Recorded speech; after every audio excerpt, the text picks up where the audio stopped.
flex test, es to noliku bez kļūdām. Čeki redz drip, paliek mēm, nemāk runāt. Ambicijos, tu jau dzirdi, ka es nāku. Rep spēles pavārs tavam katlam lieku vāk, jā.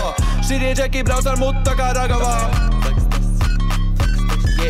Flex test, jā, flex test, Sporta raidījums Flexis. Pasaules čempionāts tūlīt arī noslēgsies. Latvijas izlasē, diemžēl, tas jau ir noslēdzies, bet labā ziņa ir tāda, ka Latvijas hokejs jau ir mājās, un mēs arī izmantojām šo burvīgo iespēju kādu no izlases spēlētājiem dabūt uz šejien. Kaspar, ko mēs atvedām? Mēs atvedām vienu no 7 Latvijas izlases debitantiem, uzbrucēju Eduardu Trālmaku. Eduard, čau, paldies, ka piekriti uzreiz, principā, pēc čempionāta noslēguma atnākt pie mums ciemos un nedaudz aprunāties par to, kā tad ir gājis gan čempija, gan arī tavā pirmajā profesionālajā klubu sezonā Eiropā, ko arī tu aizvadīji Čehijā. Tā kā šodien mums daudz un tikti sanāks par Čehiju. Jā, čau, paldies, ka pasaucāt. Nu, kāds tad sajūtas pēc pasaules čempionāta, pēc debijas? Es pirmais gribēju prasīt, kā Čehija, bet es saprotu, ka tu jau Čehijā gadu nodzīvoji, pie tā mēs iesim bišķi citādā klubu kontekstā. Bet kā pirmais čempionāts, kāda pēcgāša atgriežoties mājās? Nu, divējāds sajūtas. Nu, protams, ka viens ir tas, ka mērķis netika izpildīts, un tas ir tā lielākā vilšanās. Bet no otras puses, nu, kā jūs minējāt, debijas čempionāts, es izbaudīju un ar kādām pozitīvām emocijām tomēr uz mājām atnācu. Tu droši vien kā puika, kad auga arī skatījies visus pasaules čempionātus katru pavasaru, tagad beidzot 27 gadu vecumā pašam bija iespēja debitēt pasaules čempionāts. Bija tāds, kā tu to biji iztēlojies? Nu, tā visi tur sajūta, būšana komandā un par un ap čempi. Jā, es domāju, ka, atkal, kā tu minēji, mans pirmais čempionāts, kurus, man liekas, skatījos vispār dzīvē, bija 2006. Gada čempionāts. Un jau tajā brīdī es zināju, ka es gribu spēlēt Latvijas izlasē un piedzīvot kaut ko tādu, vai ne? Es domāju, ka tas no organizācijas viedokļa ir tās lielākais notikums hokejā, teiksim tā, pasaulē izņemot tur NHL, vai ne? Un tā kā tās ekspektācijas bija ļoti augstas, un es domāju, ka viss bija perfektākajā līmenī, gan sākot ar viesnīcām, ar ēšanām, ar faniem. Tas lielākais, ko es gribēju izbaudīt, ir latviešu hokeja fanus, jo tos es nekad īsti neesmu piedzīvojis, izņemot pārbaudas spēles. Un hokeja fani Čehijā, un cik daudz viņi atbrauc, tas bija kaut kas neaprakstāms. Tev pieredze īstenībā diezgan liela jau, gan Ziemeļamerikā, tagad jau Eiropā sezonu nospēlēja, un tomēr debija tagad izlasē. Satraukums bija pirms pirmās spēles pasaules čempionātā iziet laukumā, labi, es nezinu, pirms pirmās vienalga kādas no spēlēm, kad tu stāsti fani, viss tā atmosfēra, viss tās, kā tas tiek iepakots, vai bija kaut kāds tāds stress, viņš liekas, pats tagad būs pa īstam.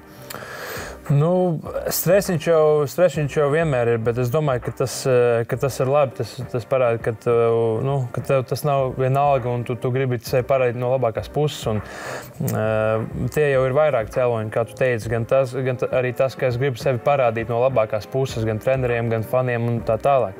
Tā kā stresiņš bija, bet tas stresiņš ātri vien arī aiziet. Pēc pirmās maiņas tu jau izdeji laukumā un sāc spēlēt, sāc domāt par to spēli, un tad tas stress lēnām pāriet. Tu biji uzlicis jau mērķi sezonas sākumā, ka sezonas beigās tu gribi spēlēt pasaules čempionātā. Jo tu biji uz visiem izlašu logiem klāt, ar izlases klāt. Jo es atceros pagājušo gadu, kad gatavojās arī izlases pasaules čempionātam. Tu biji Ziemeļamerikā, mums kolēģis Ulis Brožs, man liekas, tur bija karstasnīgākais, kurš prasīja, kāpēc trauma. Viņš bija tavs fans numur 1. Kur viņš ir, kas ir? Es sēdēju blakus sevi, saku, kur ir trauma, kas notiek, vai ne? Viņš saka, liec man mieru. Bet tu biji arī izlicis to mērķi, ka pagājušo gadu tu nebija, tagad par katru cenu ir jābūt izlasē. Jo tu biji visos izlašu logos klāt, tev bija tā karstā nūja vēl no Čehijas, atceros, ka man neļauj pieskarties, viņš man ļauj, bet kolēģi neļauj. Jo tev tur viss labi gāja, tu biji, šogad čempija jābūt. Jā, tā bija. Tas, laikam, sākās ar to, ka es sāku spēlēt Eiropā un tā viss sakārtojās, ka pēc Amerikas sapratu, ka, lai es izlasē spēlētu, acīm redzam, man jāspēlē Eiropā, vai ne? Jo Amerikā es spēlēju jau ilgus gadus un uz izlasi nebija sanācis atbraukt. Un tad es izgāju visam tam posmam cauri, atbraucu uz pilnīgi visiem turnīriem, uz kuriem es varēju tikt, un gribēju ļoti, savos jau 27 gados izbaudīt to pirmo reizi, ja? Jo jau tie gadi skrien, un pat runājot par to, ka esmu debitants, ja, Es domāju, ka ir līdz kaut kādam gada stāžam ir debitants, vai ne? Jo vienā brīdī, jā, es debitēju, vai ne, bet man jau tā pieredze it kā ir. Un debitants salīdzina ar cilvēkiem, ar spēlētājiem, kuriem varbūt vēl tās pieredzes, kā hokejā, nemaz nav tik liels. Ja? Piemēram, runāsim par 21, 22, 22, 23 gadīgiem. Bet 27 gados debitēju un kā jūs jau minējāt, tās emocijas un pie tam vēl pēdējā spēle, ka man beidzot sanāca kaut ko uz laukuma izdarīt, viss bija baigi forši. Man tas lielākais pārsteigums visu čempionātu skatoties un kaut kas tāds, ko es nesapratu beigās, un es ceru, ka kaut kāds atbildes dabūšu, bet tu un skaitliskais vairākums. Kāpēc tur nebija tāds komplektiņš? Labi, tas it kā trenerim jāprasa, bet varbūt arī tev uzreiz bija kaut kas paziņots, ka mums ir tāds plāns, mēs pieturamies pie tā un tā sastāva. Vai tev bija kaut kāds papildus informācija, kāpēc tu tur neesi?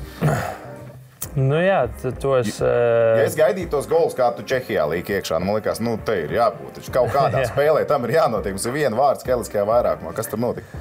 Nu jā, es īsti nebiju runājis ar treneriem par to, kāpēc es tur neesmu. Man iedeva 2 šances pret Šveices izlases pārbaudes spēlēs. Tur laikam es to one-timer neieliku, ar to arī man viss beidzās. Jā, bet tajās pārbaudes spēlēs pret Šveici nevienam individuāli labi negāja. Rezultāts neatgādināsim, bet tur nebija tā. Jā, nebija. Tur es domāju, ka visai komandai bija tāds nedaudz... teiksim tā, īssavienojums. Nevarējām mēs kaut ko tur salikt kopā. Un tas bija mans pirmās, man liekas, pārbaudes spēles. Un arī, protams, rokas trīcēja, vai ne? Un tas metiens negāja, kā gribējās. Bet par vairākumu runājot, mums ir treneri, ja, un tāpēc mums viņi ir sava darba speciālisti. Un, diemžēl, viņu zīmējumos es nebiju kā viens no tiem šāvējiem. Ja? Un, tāpat uzspēlēju vairākumā, varbūt ne tajās vietās, kuras es parasti pieredzi spēlēt, bet vismaz bija vairākumā. Pastāst, kur ir tā tava vieta, kā tu kļuvi par pagājušās sezonas Čehijas līgas rezultatīvāko spēlētāju tieši skaitliskajā vairākumā, jo nevienam citam Čehijas līgā tik daudz golu vairākumā kā tev, kas ir 11 sezonas laikā, nebija?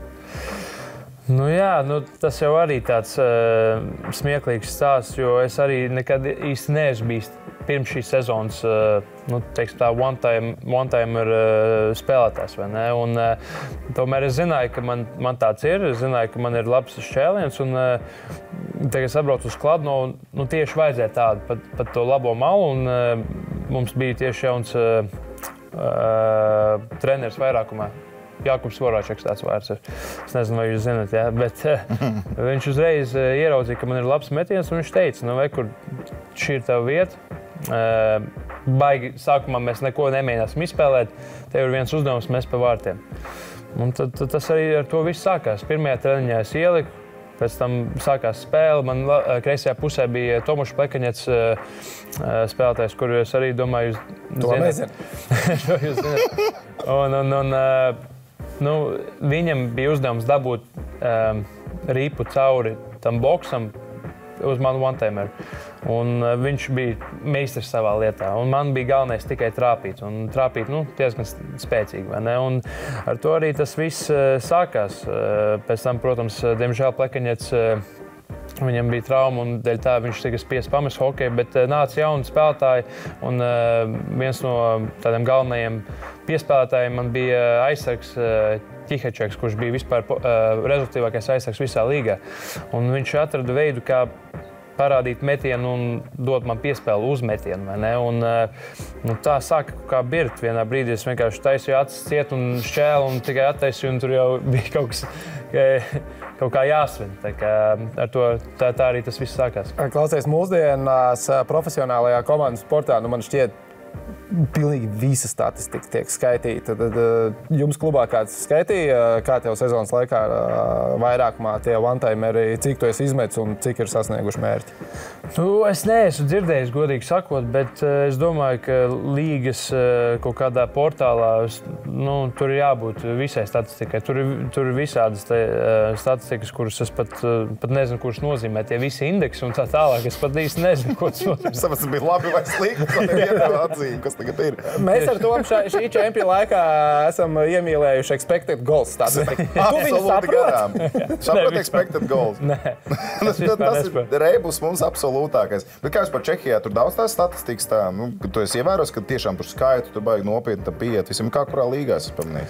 Jā, ļoti nopietni pieiet un ļoti nopietni arī pieiet punktu skaitīšanai, jo tur ir tā, ka es 2 punktus nedabūju, jo tur savā starpā čaļi iedeva piespēles viens otram un tad man neieskaitīja.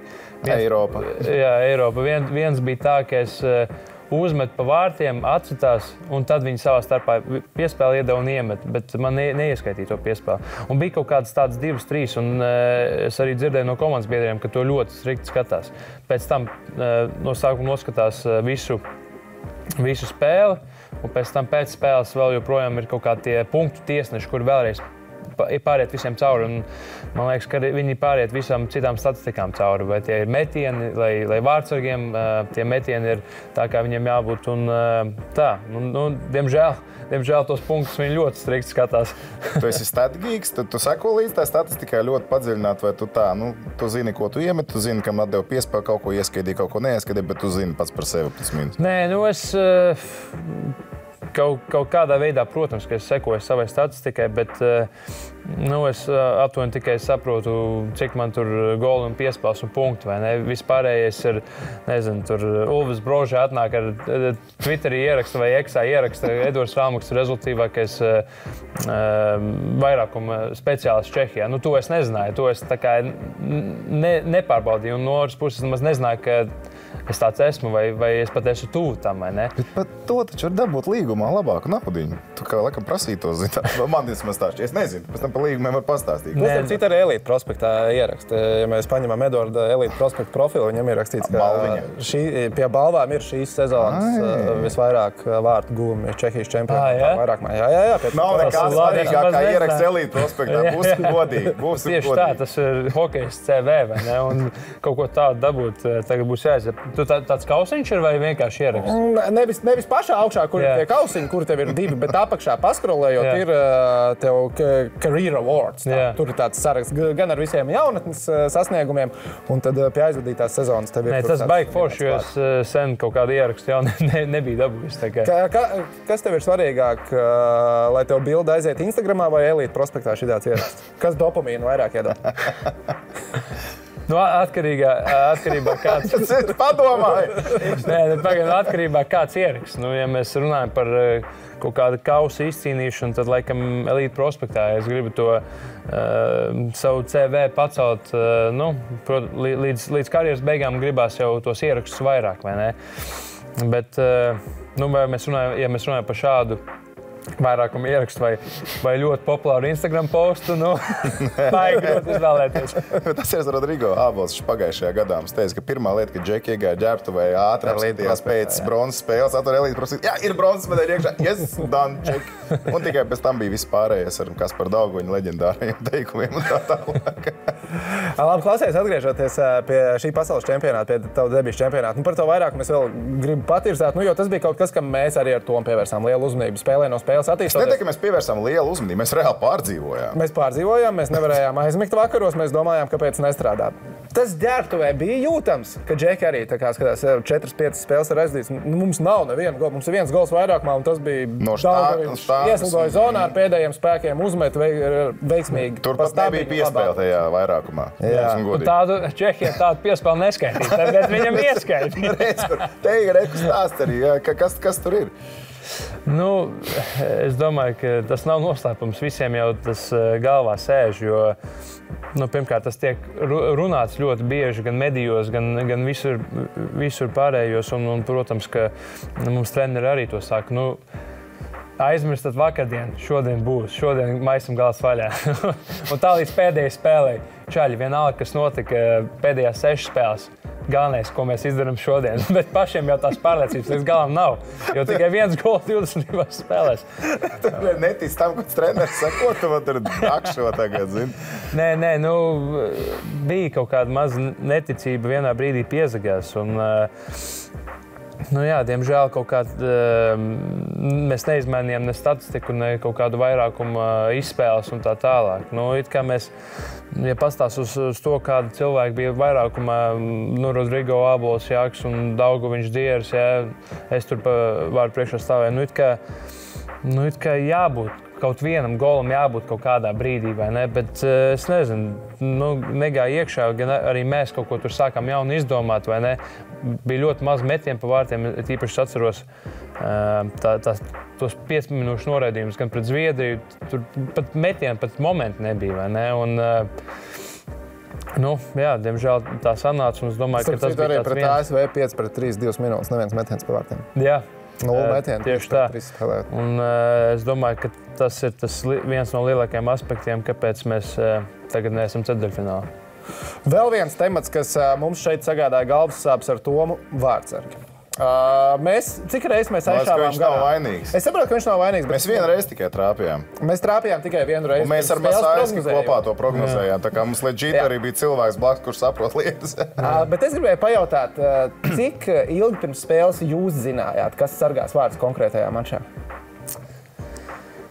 Nu, es vispār nezināju līdz brīdim, kad mums ieslīšanās sākās, un tas, kurš pirmais tur stāv, tas arī stāv. Jo nu, nebija arī tā, ka tika paziņots, čaļi šodien stāvēs šis vai šis. Vai ne? Nu, tas ir Vārtsargi un Arturs Irba, viņi dara savu darbu, un tas, kurš nostājas, tā, kad pirmā ripa ir iemest, tas arī stāv. Vai ne? Un, nu, Vārtsargiem es neteiktu, nu, mums bija pasaules līmeņa vārtsargs. Nu, mums bija labākais Vācijas vārtsargs un mums bija NHL vārtsargs. Nu, diemžēl tas turnīrs neaizgāja arī viņiem, jā, jo nekad mūžā es negribētu, ja man kāds pasaka Elvis Merzlikins vai Kristas Gudļevskis, es teiktu, ka nu, tie ir top vārtsargi un tur vispār jautājumu nav. Jā. Tas turnīrs vienkārši liedza viņiem sevi parādīt no labākās puses un nekādā gadījumā viņi nu, nav sliktāki par kādu. Vienkārši mēs arī tos kaut kādus nedaudz tos metienus atļāvām tādus izdarīt, vienam tur padusē kaut kā izgāja un tā tālāk. Nu, kaut kāda koncentrācijas kļūda, bet es domāju, ka tas visā kopumā izlasēja tā, nu, es teiktu, tikai pēdējās 2 spēles bija tādas, kur, nu, ir tīpaši pret Slovākiem, kur mēs kā komanda atnācām un arī vārtsargi un visi mēs to sajūtām labi. Šis ir, mēs vēl varam to turnīru, mēs varam ceturtdaļfinālā teikt.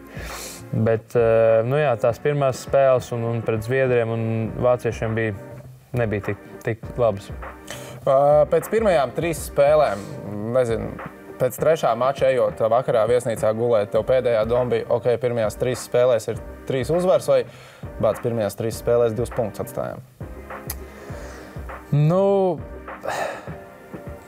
bija tas otrais variants, ko tikko pieminēju, jo smieklīgi jau izklausās, bet debijas čempionātā es savā debijas čempionāta pirmajā spēlē piedzīvoju uzvaru, ja?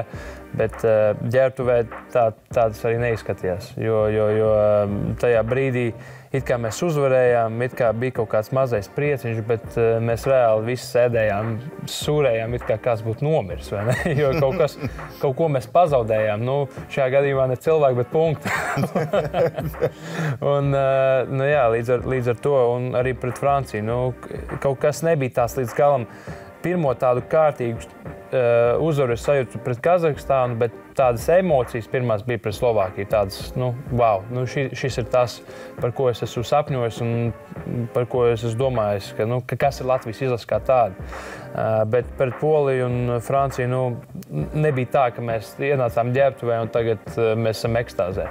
Klau, vēl tev tas sagatavošanās posms, arī par pasaules čempionātu nocu, tagad tev to sagatavošanās posmu. Tad tur viņš bija maksimāli saraustīts. Viņš jau bija pārspēles pa vidam, es zinu, ka tu biji Latvijā, un tad tu brauc atpakaļ uz Čehiju.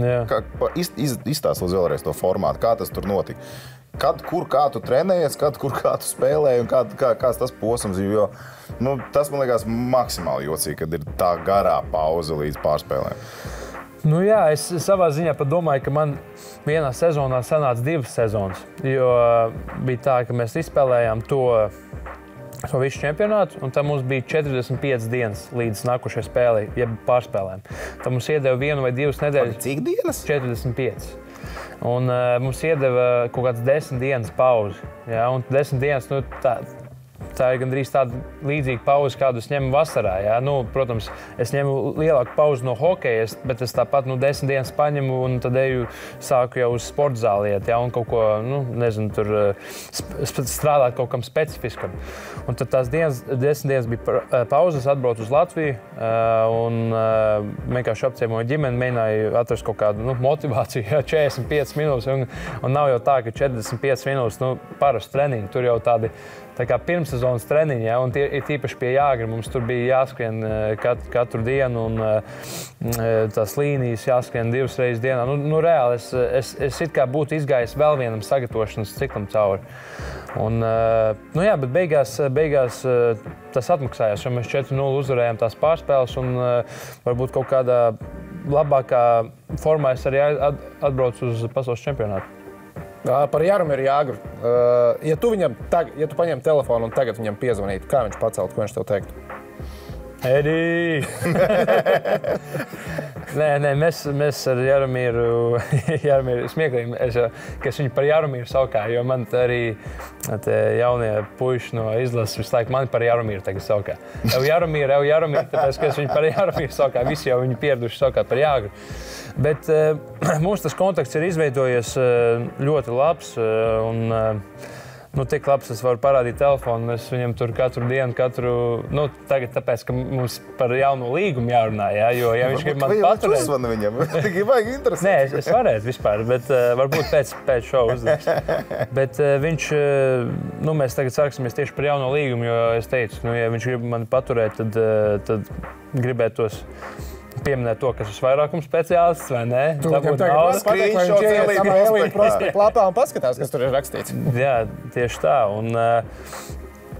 Bet kopumā tas ir nereāli, protams, tā padomāt, bet mēs ar Jāgru esam, es teiktu, labi draugi, un viņš man zvana un vispār vienkārši parunāt, kā gāja. Čempiju laikā sazinājāties? Jā, čempiju laikā visu laiku sazinājāmies. Viņš vispār man zvanīja un prasīja par spēlētājiem, jo viņš tagad parakstīja vēl.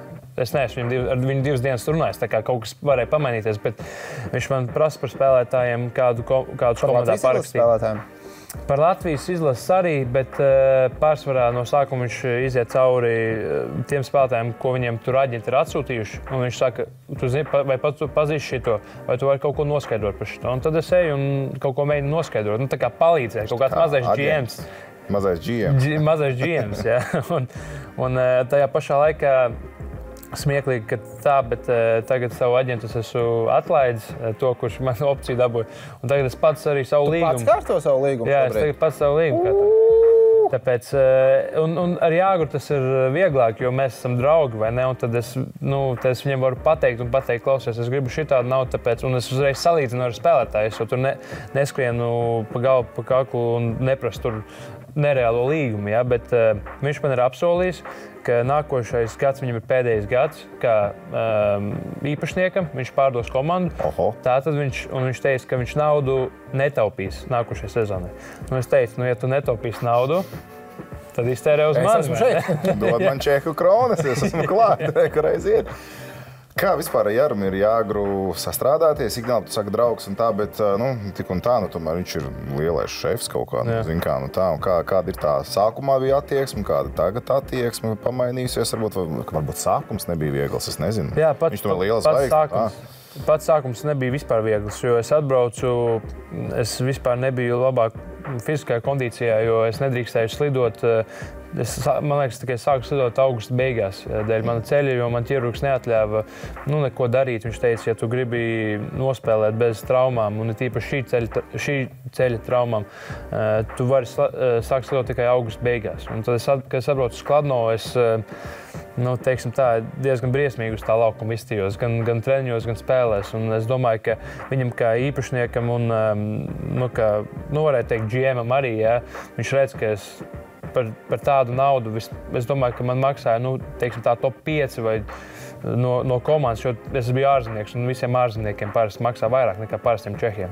Un, man vispār negāja, un es jau jūtu, ka tāds skatiens ir savādāks uz mani. Ieberziena sajūta no augšas. Es domāju, ka viņam bija ieberziena sajūta kārtīgi, bet tā, kad man sāka krist, tad jau viņš gribēja būt mans draugs.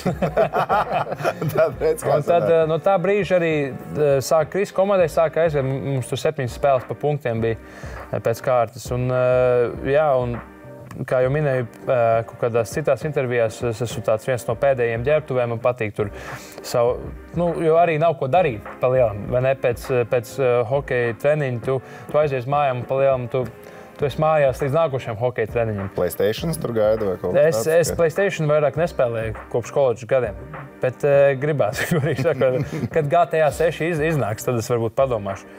Bet un tad mēs to sākām, viņš halē ir, teiksim tā, 5-6 stundas dienā, ja? Un es palieku pēdējais, tad mēs sākām jau tā kā draudzīgi runāties, vienreiz aizbraucam uz maķīti kopā pārēst. Viņš mani uzaicināja, jo pēc spēles bija tā, ka mums bija laiks, un tad mēs aizbraucām uz... Viss bija aiztaisīts, izņemot maķīti. Mēs teicām, davai uz maķīti aizbraukt un pārēst. Viņam nav tāds status, ka viņš iet maķītī, viņam nav jāmaksā. Es domāju, maķīšu darbiniekiem tas ir pilnīgi vienalga. Un tad tas viss, mūsu draudzība sāka tā kā attīstīties, un, Es reāli teiktu, ka tagad es varu viņam vienmēr piezvanīt un pateikt, klausies, kā man labāk darīt, kā šitā, kā tā. Jo arī kāpēc man galvā ir palikt Kladno, ir galvenokārt dēļ viņa, jo es domāju, ka tas ir tāds konteksts, kas varētu man varbūt kaut kad nākotnē palīdzēt. Tieši domāju, no otrā virzienā viņš arī nevar tur piezvanīt un kaut ko sakārtot, tomēr viņš ar saviem kontaktiem. Mazums kaut ko.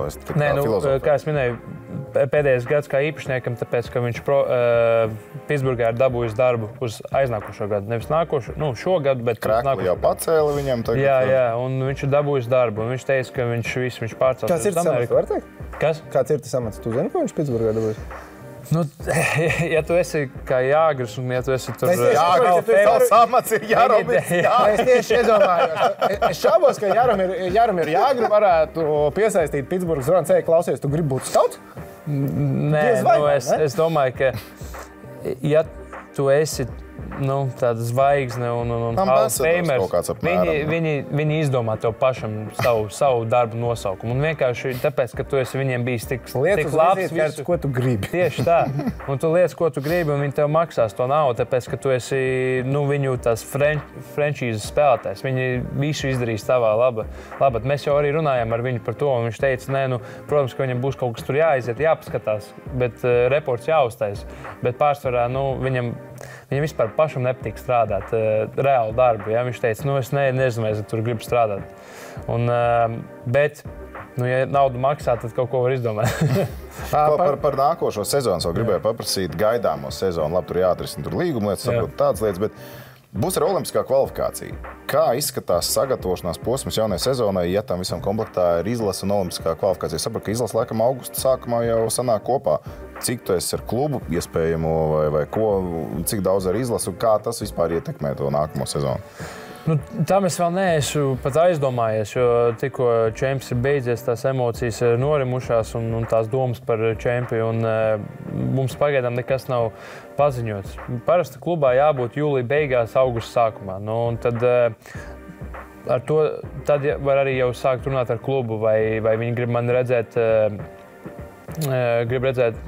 savā aizspārnē, vai viņi uzticās, ka Latvijas izlase man sagatavos, es nospēlēšu kvalifikāciju, jā, es tikšu izlasē. Un tad viņi ņems mani atpakaļ pie sevis. Tā kā tas ir, es domāju, kāds klubs var atlaist, kāds arī var neatlaist, vai ne?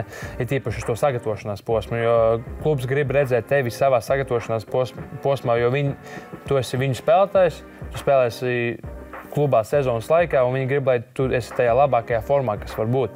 Un tad vienkārši atlaist tikai uz pasaules čempionātu. Un tas ir, es domāju, katram klubam tas ir atsevišķi. Nevis pasaules čempionātu, bet kvalifikācija. Okay. Es savukārt aizdomājos vēl par to okeānu topus, kad Toms pajautāja par Jaromiru un viņa kontaktiem. Kā tev pašam ir? Tik daudz gadus tu izmalies pa ASV gan koledžu līmenī, gan arī pēc tam AHL Providencā entās sezonas. Ja tev tagad būtu piedāvājums, kas ir tas piedāvājums, lai tu gribētu atgriezties Ziemeļamerikā?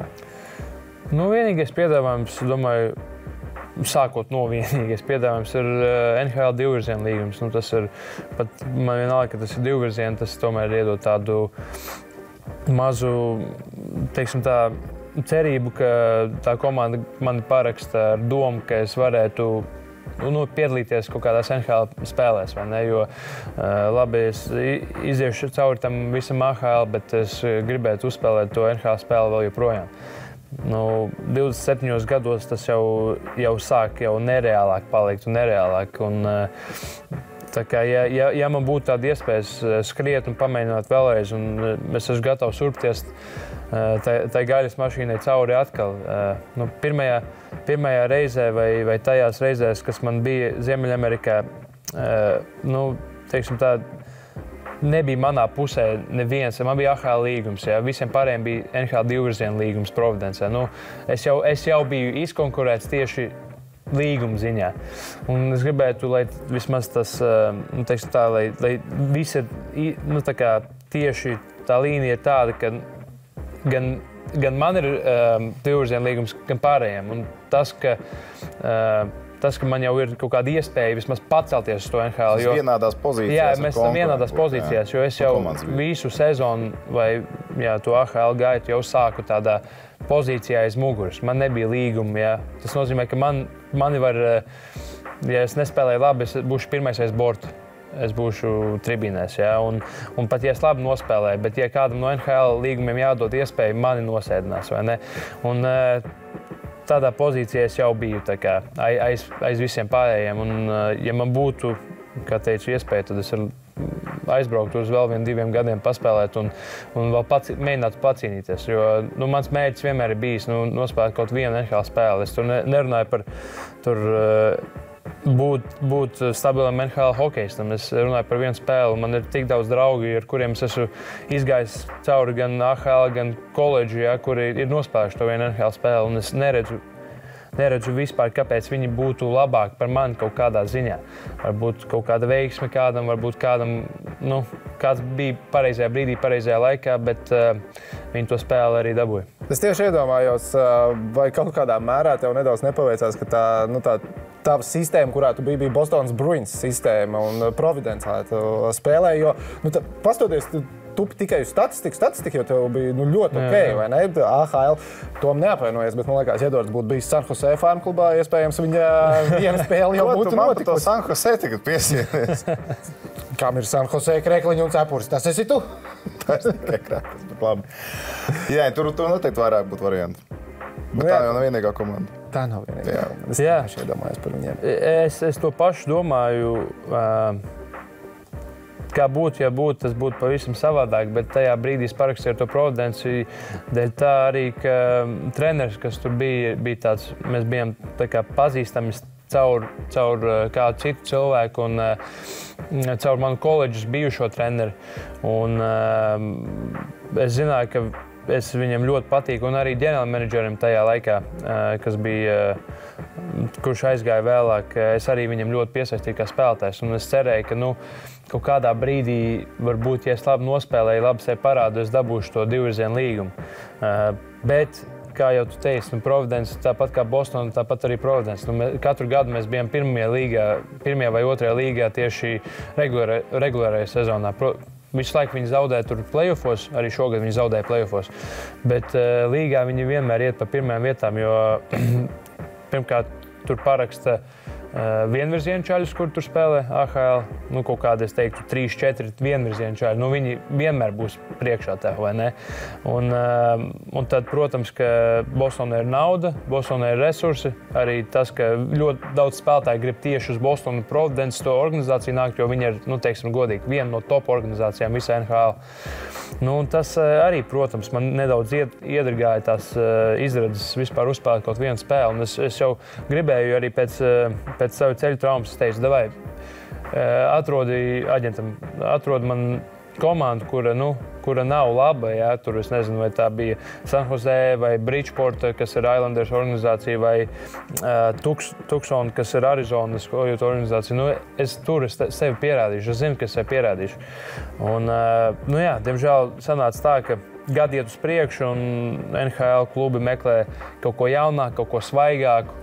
Un, tur ir kārtīgi gaisa mašīna, tur visu laiku nāk kāds jauns klātas. Jā, tur nekas neapstājas. Un pat labās sezonās citreiz ir tā, ka it kā tev ir laba sezona, bet tu jau vecāks paliec. Un viņi jau skatās jauni cilvēki. Pasties no koledžas katru gadu tur izlaižās tikai no koledžas. Ja, piemēram, teiksim tā, 300 labi hokejisti, ja, no kuriem izvēlēties. Un tad vēl ir junior līgas, ja, tad ir vēl Eiropa.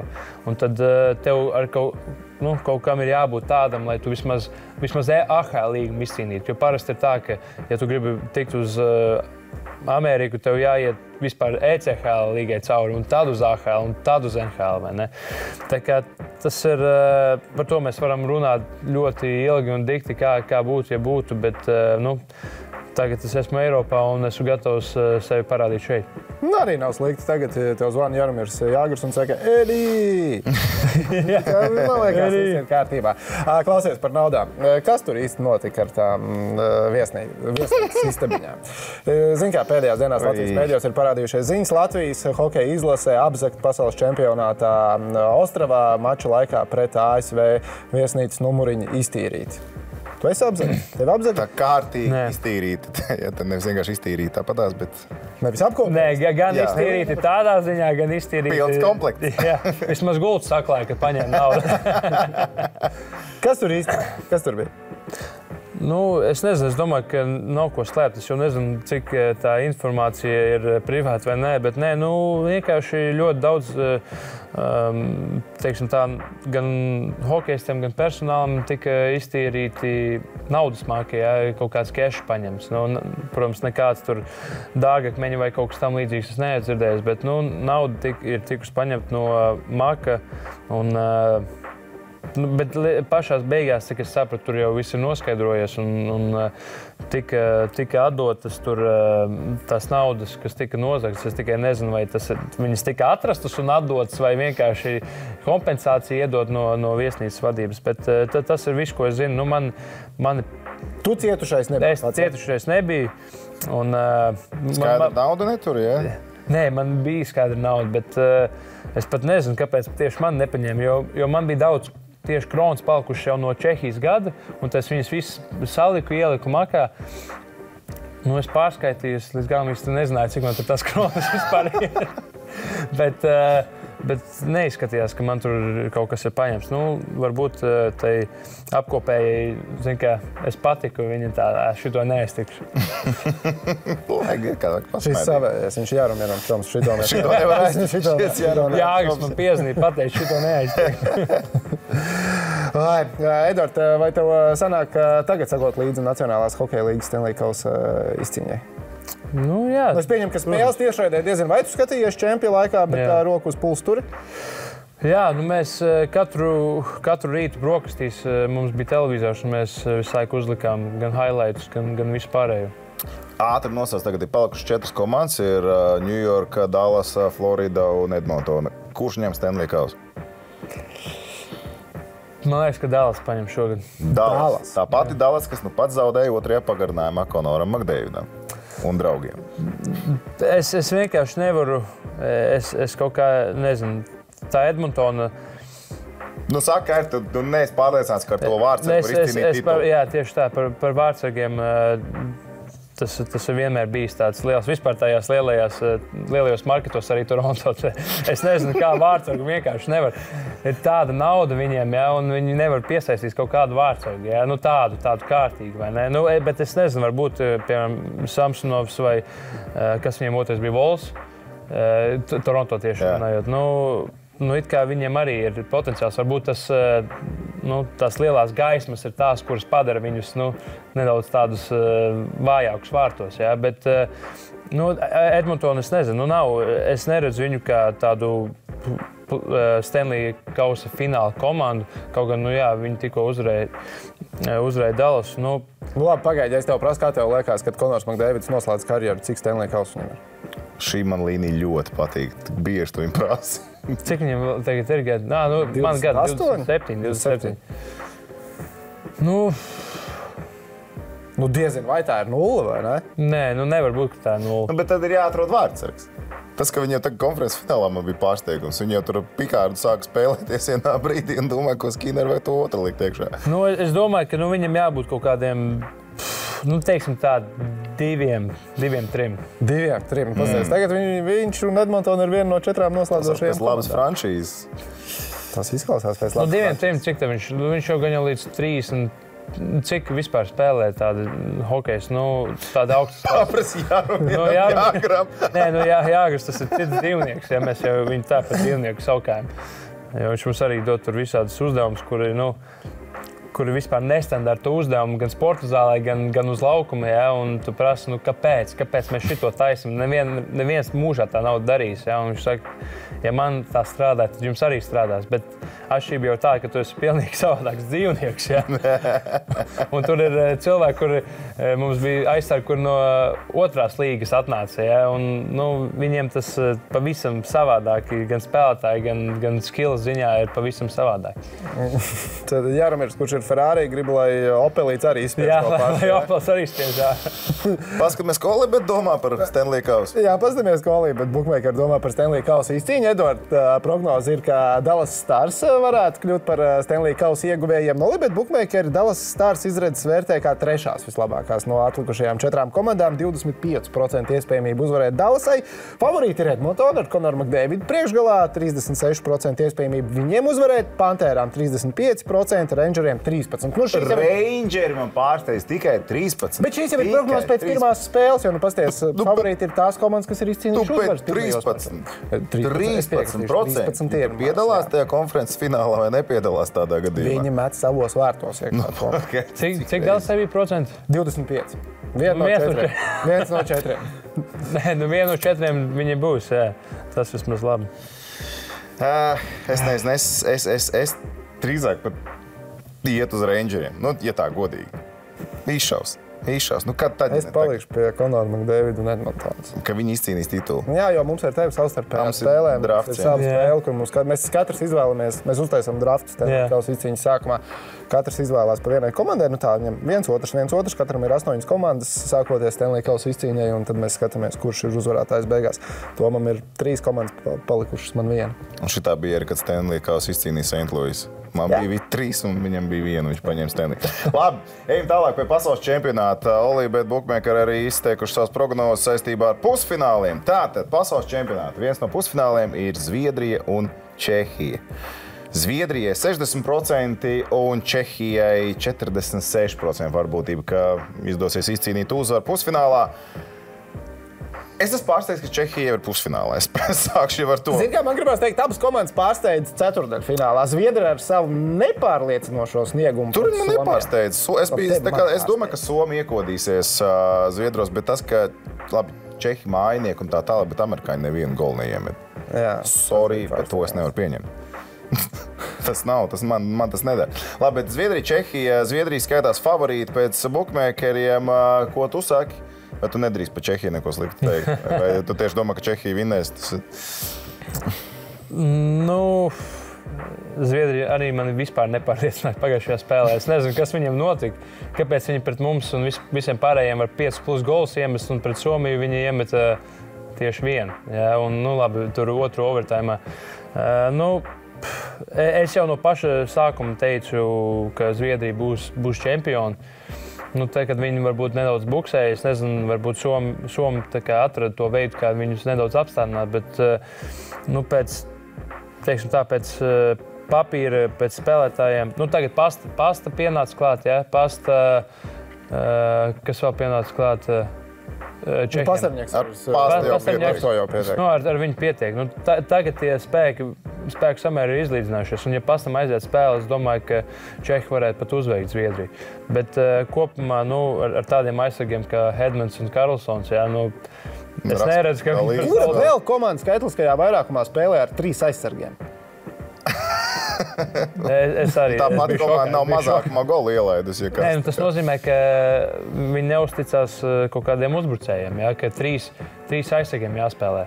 Tas ir, vai arī aizsargi ir top klases. Es domāju, pirkstus izlēja paskatieties, kāda mums aizsargi tāda ir, vai mums ir, ka mēs trīs varam izlikt. Apakšgrupā, esot uz ledus pret Zviedriem, bija viss sarežģītāk, viss grūtāk pašam tev būt uz ledus un spēlēt? Es neteiktu, ka būtu baigi grūti. Nē, protams, ka tās līmeņa atšķirības ir jūtamas, ja, bet pret Zviedriem es domāju, ka līdz tam 2-2 viss bija kārtībā. Es domāju, ka visa komanda jau sāka ticēt, ka viss būs ideāli un mūsu maiņa spēlēja ļoti labi kā 4. maiņa. Ja? Mēs tur, teiksim tā, aizturējāmies vairāk viņu aizsardzības zonā nekā mūsu aizsardzības zonā, un tas jau bija tāds... 4. maiņai tas ir ļoti labi. Tas ir ļoti labi, es arī tā domāju, un, es īsti nevarēju saprast, pret amerikāņiem tas parādījās nedaudz, bet Zviedriem arī, es nezinu, vai viņi tā spēlēja tā mierīgāk, bet mūsu kā 4. maiņai, kur visu laiku gāja, sitās, deva kaulā, likās, ka viņi varbūt pat nerespektē mūs tā līdz galam, ka tas varbūt neskrien tā, varbūt tas ir dēļ tā, ka ir pieredze, ja, tam pašam Karlsonam vai Hedmanam, bet nebija tā, ka cilvēks paņem un tur skrien ārā ar kājām aizsargs, piemēram. Ja. Viņi tur tās piespēles meklē, tā mierīgāk mēģina nospēlēt. Un pret Ameriku tieši tas parādījās tajā, teiksim, tā pirmajā periodā un pat otrajā. Es teiktu, līdz 4-3 amerikāņi tā kā uz pauzīti. Likās vismaz, ka viņi uz pauzīti, tīpaši aizsargi spēlē. Un tagad sākās 4-3, ka mēs iemetām to trešo. Tā viņi tās kājas sāk kustināt, tā, gan aizsargi, gan uzbrucēji. Pret Zviedriem, es godīgi teikšu, mums kā 4. maiņiem, mums sanāca viss labi, diemžēl neiemetām golu. Bet tas, ka vai viņi solīti bija priekšā visur, laikam, ka bija. Jā. Vēl viens pusfināls, jā. Kanāda pret Šveici. Olībet Bookmaker šajā duelī par favorītiem uzskata Kanādas izlasī, un Šveicei tiek atvēlēta tātad pastarīšu loma šajā divciņā. Kādi tur tie procenti mums ir? Kanādai 69, Šveicei 38. Tik liela atšķirība kā Zviedriem ar Čehiju arī nav. Ja mēs tā uzliekam uz papīra. Es ticu Šveicei. Mēs zinām. 3-2. Es gaidu, kanādieši vinēja par Šveici. Jā, okay. Nē, es ticu Šveicei. Es ticu lieliskai vārdsargu spēlē, un es ticu Romanam Josī. Paldies. Kā Eduard, tev liekas, kas šajā pusfinālā būs favorīti? Favorīti. Favorīti jau ir viena, jā. Es domāju, ka Kanādai ir jāpaņem atkal pēc papīra runājot un pēc visiem spēlētājiem, bet Šveici, un arī Kanāda man ik pa laikam nepārliecina. Tāpat tā par Austriju vispār. Kā 5 golus var vienā periodā, es domāju, ka tas arī viena no antirekordiem jābūt. Ja mēs ielaidām 3 golus... Tā atspēlēšanās ir iespējīgākā. Jā, tas ir -5 vismaz punktiņu dabūt. Es atceros, mēs runājam par to Baltkrieviju-Latviju spēli 4-2, ka tas bija brīnums, ja? Nekur 5 golus cilvēki. Lai kura komanda, bet ne jau no Austrijas. Ne jau Austrija, un kanādiešiem tieši tā. Bet es domāju, ka kanādiešiem jāparāda zobi tādu sastāvu. Fināls, pasaka vēlreiz, tavs fināls ir? Kanāda-Zviedrija. Kanāda-Zviedrija. Klasika. Žanra klasika. Man nekas nebūtu pretī. Man nekas pret nevienu finālu nekas nebūtu pretī, jo laikam jau 4 no 5, es teiktu, labākajām komandām ir sasniegušas pusfināla fāzi. ASV vienkārši ļoti pārliecināja brīžiem grupu turnīrā, un man arī likās, ka ASV apspēlēs Čehiju. Bet, ja Čehi var noturēt amerikāņus sausajā 60 minūtes, pelnīt vietu pusfinālā. Neko nevar piesieties, vai ne? Kaut kā tā. Labi, Eduard, laiks ar tevi ir paskrējis. Laiks ir daudz paskrējis. Gara epizode mums šodien sanāca. Teiksim, milzīgi tev paldies, ka atnāci pie mums ciemos. Šķiet, ka būs jāatkārto, jo ir vēl par ko runāt. Jā. Gal galā Elīte prospektā cilvēkam nav ierakstīts, kur nākam, kad viņš spēlēs vēl. Tā kā tā, Eduardam sakam paldies. Ar jums tiekamies jau nākamnedēļ. Tad arī zināsim, kāds tad ir pasaules čempioni hokejā, un pamazām jau arī jūnijas tuvojās, un jūnijas tas būs futbola laiks. Vai ne? Jā. Tieši tā. Tiekās. Čau! Flex tests, es to noliku bez kļūdām. Džeki redz drip, paliek mēm, nemāk runāt. Ambicijos, tu jau dzirdi, ka es nāku. Rep spēles pavārs tavam katlam lieku vāk. Šitie džeki brauc ar mutu tā kā ragavām. Flex test,